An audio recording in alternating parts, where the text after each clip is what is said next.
Hello and welcome to this review of the Blur Web extension for Chrome. Blur Web costs $19 one-time payment and it's really good for blurring things out on websites. Now, why would you want to blur things out on websites? If you record your screen maybe for work, for Zoom, or you make YouTube videos, there are certain things you may want to blur out.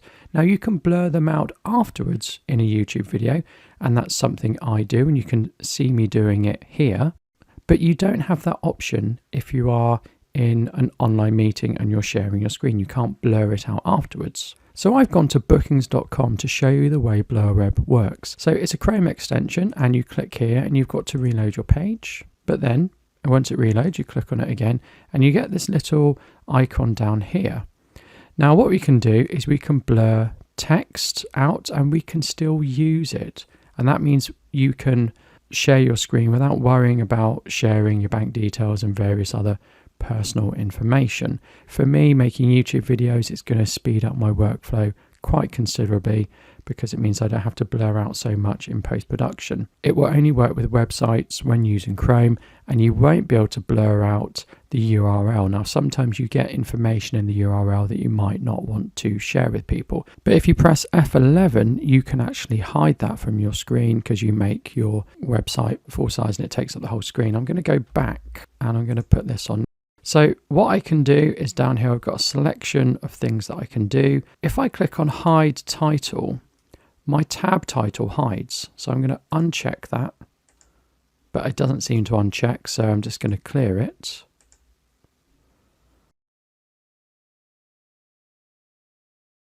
Now this is the really good bit. If I click blur selected text, I can blur pretty much any asset on the web page. So if I don't want people to know I'm from Great Britain, I can click here and it blurs it. Now it will select it on occasions. So if I click this, it blurs it, but it selects it. So I just need to cancel that. If I really don't want people to know I'm on bookings.com, I can click that and blur it as well. So I can blur all these things out as well, but by picking them, it will also interact with the menu. So if I click that, I can get rid of that bed and I can probably get rid of stays and it hasn't interacted too much. Now, this is the important bit. If I click here, it blurs it out. Click off, that blurs that. So we can blur whole boxes or just individual things. So this here is clearly web page element. So I can blur the whole web page element if I want, or I can just blur individual parts of it or sub elements. What's really good as well is if I scroll, these blurs stay where they are. Let me just clear all that blurring because I can blur an area as well. If I put a blur here, it stays where it is, which is really good. So I can blur elements or I can blur individual things. That's certainly really useful. So I'm going to go back to blurring this. So I'm going to blur this box. I'm going to click apply and you need to click apply to get it to work. Now, one of the reasons I've used bookings.com is so you can see what I'm typing when I blurred it. So I'm going to type London and you'll see we get the selections here from the drop down menu and that means you know I'm typing London. I'm going to type Belfast and what I'm going to do now is I'm going to turn this off so you can see I've typed Belfast. What would we do if we also wanted the sub menu or the menu that selects to be blurred as well? Well, we'd have to do blurring of an area.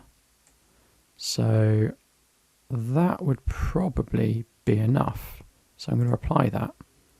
So I'm going to click in here and I picked London again and you can't see what it's thrown up to auto select. But just to prove I did put London in, I'm going to clear everything and it says London. So I think this is really useful. And what it means you can do is you can use this to blur in advance. So you can blur things before you start your screen recording, or you can blur things before you start sharing your screen in an online meeting. Things scroll with the page, which is incredibly useful. You don't want to put a blur down and scroll and then find your information has been revealed. I think $19 for a one-time purchase is really good value for money. The keep blur, I don't really know what that means. So if I pick that and I click keep blur, it doesn't seem to do anything different than it was doing before.